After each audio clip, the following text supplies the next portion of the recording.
तर आज आपण बनवूया मस्तपैकी क्रिस्पी असे मूग डाळीचे कटलेट्स विथ करी. म्हणजे मी वेगळ्या पद्धतीने करते. तुम्ही जर सर्च केलं तर तुम्हाला ही रेसिपी कुठेच भेटणार नाही, जी की मी आज शेअर करते. नक्की व्हिडिओ शेवटपर्यंत बघा.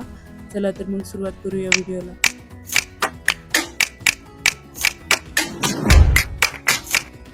तर आहे ना, कटलेट्स बनवून घेऊया पहिले. त्यासाठी आहे ना, रात्रभर मी आहे ना भिजवलेले आहेत मूग. ते अशा प्रकारे बारीक करून घ्यायचे आणि आता ते आपण वाटीमध्ये काढून घेऊया. एकदम जास्त फाईन बारीक पण नाही करायचं आणि पाणी नाही टाकायचं अजिबात. आता यात कांदा, आलं, मिरची, जिरे, कोथिंबीर, ओवा आणि चवीनुसार मीठ असं सर्व टाकून आहे ना मिक्स करून घ्यायचं छानपैकी. अशा प्रकारे मी मिक्स केलेले आणि वाटायचं पण अशा प्रकारे जास्त बारीक नाही करायचं. आता आहे ना तेल तापवायला ठेवलेलं आहे मी. तेल पण तापत आलेलं आहे. आता ह्यात आहे ना आपण कटलेट्स अशा प्रकारे बनवून घ्यायचे. एकदम गोल पण नाही.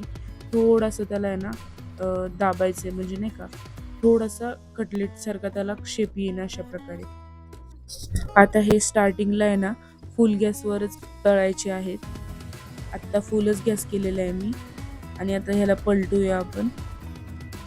हे ना थोडेसे खाली चिटकलेले आहेत स्टार्टिंगला, पण छान आपण भाजून दिलं तर मग आहे ना पटकन निघून जातात ते. तुम्ही बघू शकता.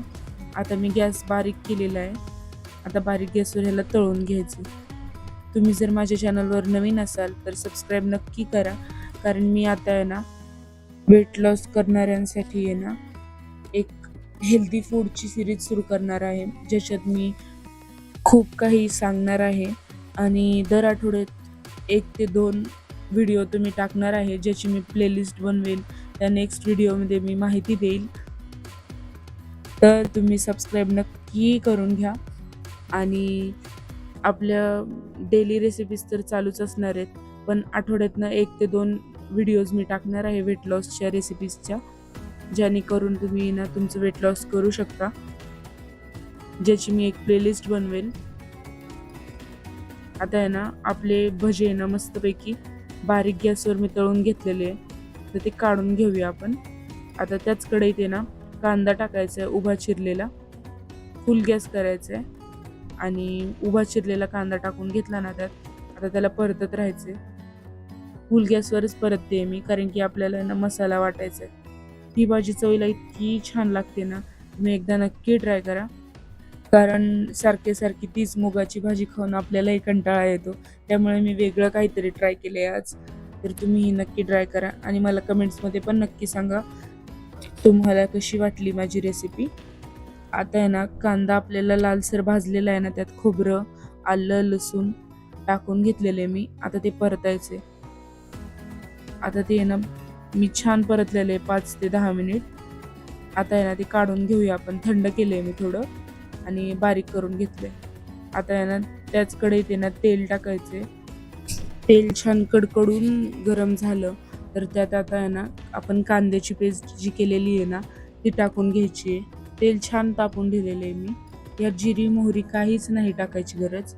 अशीच खूप छान लागते ही भाजी. आता आहे ना ह्याला परतत राहायचे.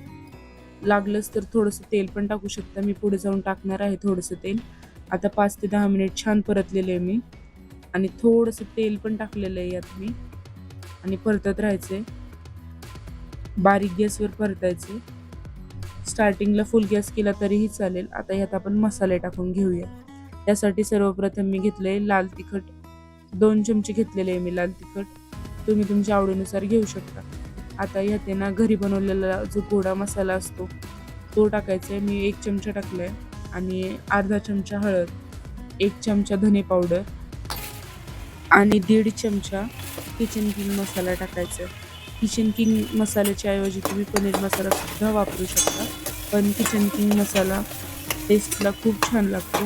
तुम्ही कोणत्याही भाज्यांमध्ये हे मसाले टाकून बघा, चवीला खूप छान लागते भाजी. आता याने हे परतलं आहे मी, म्हणजे 1 ते 2 मिनिट छान परतून घ्यायचे. बारीक गॅसवरच परतायचे. बारीक गॅसवर 4 ते 5 मिनिटं परतल्याने काय होतं की मसाल्यांची टेस्ट आपल्या भाज्यांमध्ये छानपैकी उतरते. म्हणजेच आपली जी पेस्ट केलेली असते त्याच्यामध्ये आणि छान फ्लेवर येतो. आता यात आहे ना आपण पाणी टाकून घेऊया. मिक्सरचं भांडं धुवून घेते मी आणि अशा प्रकारे मिक्स करायचे. अजून थोडंसं पाणी टाकायचे, फक्त जास्त नाही टाकायचं पाणी. पातळ नाही करायचं जास्त, थोडंसं असं ग्रेव्ही सारखं करायचं आपल्याला, त्यामुळे थोडंच पाणी टाकायचं, जास्त नाही टाकायचं पाणी.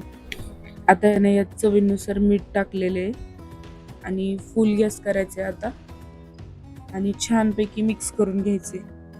आता आपण आहे ना फुल गॅसवर सोडून देऊया आणि छान उकळून देऊया. आता तुम्ही बघू शकता आत्ताच किती छान त्याला तर्री आलेली वरतून. ही भाजी चवीला खूपच छान लागते. तुम्ही एकदा नक्कीच ट्राय करा.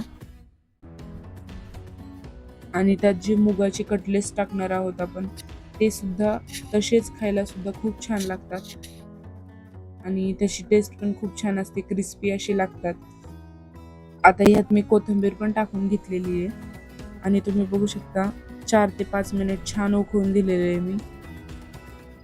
फुल गॅस ठेवलेला आहे. आता आहे ना भाजीला आपली छानपैकी तर्री सुटलेली आहे. अशा प्रकारे जास्त पातळही नाही करायचं, थोडंसं घट्टसरच ठेवायचं, जास्त पण घट्ट नाही ठेवायचं.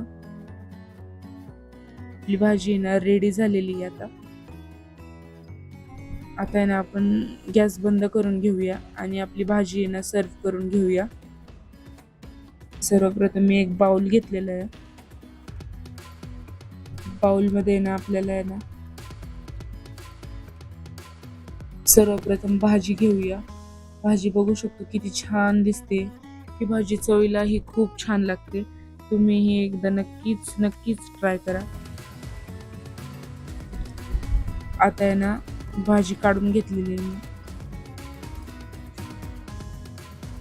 छान अशी घट्टसर भाजी झालेली आहे.